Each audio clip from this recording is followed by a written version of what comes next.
Great, I am so excited to be here with all of you today. And I'm even more excited to talk about affirmation and advocacy and the importance of both of these components in the role of LGBT people's lives, especially our LGBT young people.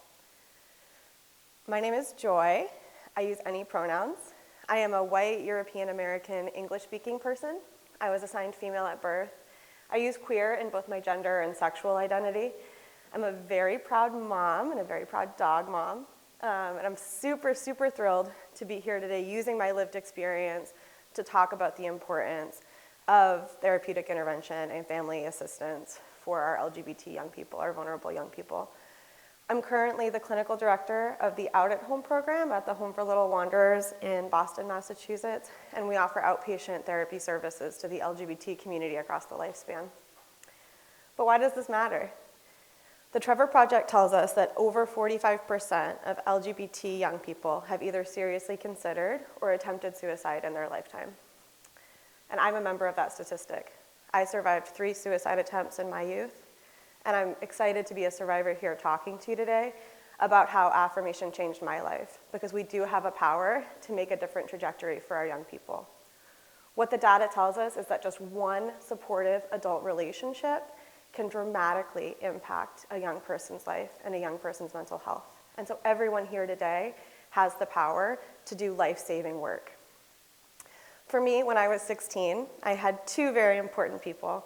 My grandmother, Judy, who let me move in with her and live with her and supported me, and my first therapist, David, when I was 16.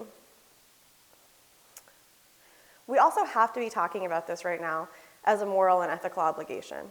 We have to be talking about the LGBT community. We have to be talking about gender, because these communities are under direct threat by our federal government and by the legislation.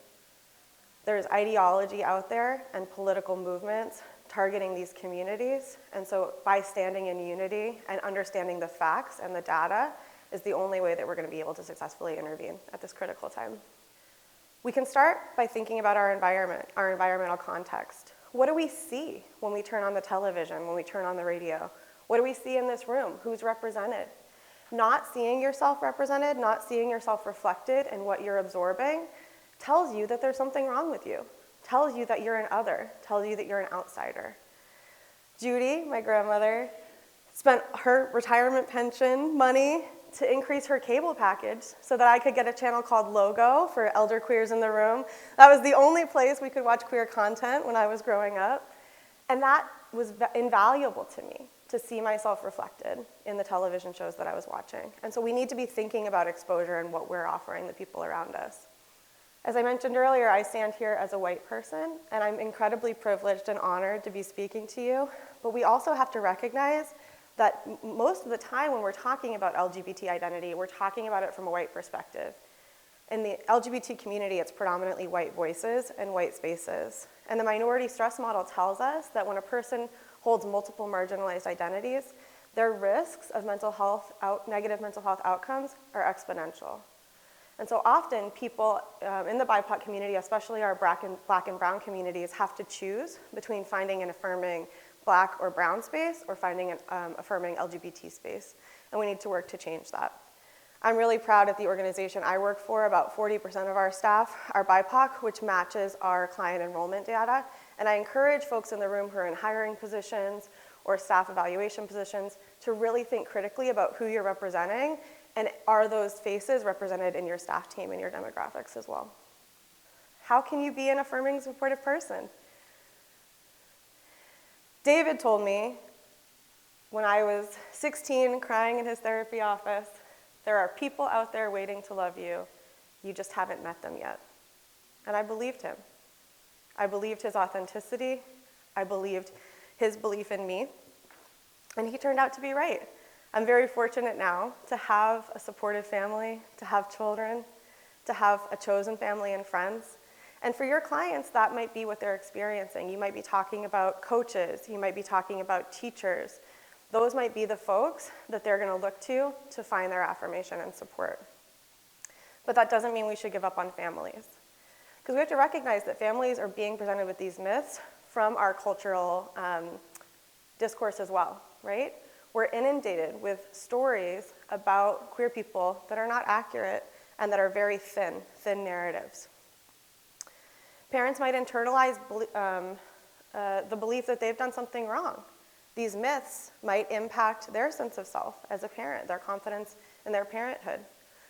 Or parents might do what we call parental hedging, which is where we're sort of trying to create a smooth and an easy path for our children. We want our children to have the least complicated life possible, right? We want our children to thrive, and we know that if our child is in a minority group, the odds are harder, right? The task becomes harder. One mom of a trans young man that I worked with said to me tearfully, "Joy, it's hard enough that my kid has to be black in America. I can't imagine my kid being a black man in America. It's way too dangerous." And her fear was valid, right? And it's important to hold space for that. So thinking about culture, thinking about cultural context. My parents, my family, they're not bad people, right? But they have history of growing up in conservative communities, in religious communities that teach them about right and wrong from a very black and white way of thinking. That impacts their ability to think three-dimensionally and offer support. We can't avoid these conversations. We need to sort of like face them head on. And what you can do as providers and allies is commit to learning. This is a very brief conversation that we're having today. The community's changing, our society's changing, our culture is changing. And so stay up to date, commit to learning. Commit to being an advocate. Use your voice to speak up for others. And listen to those with lived experience who have a lot to offer to you in terms of enhancing your skills. Since we didn't have a ton of time, I did want to also bring in some resources. So the Trevor Project and PFLAG are great resources of accurate information. They also have tons of wonderful resources for families. Affirm Caregiver and the Family Acceptance Project are evidence-based curriculums on therapeutic intervention. So I encourage folks to seek those out. Lastly, I would love to stay in touch. I'm a Leo, so I like to be liked. I like to have friends. Please reach out, and I'd love to connect with you about these topics because they matter deeply to me. But I really appreciate your time and excited for the rest of the conference.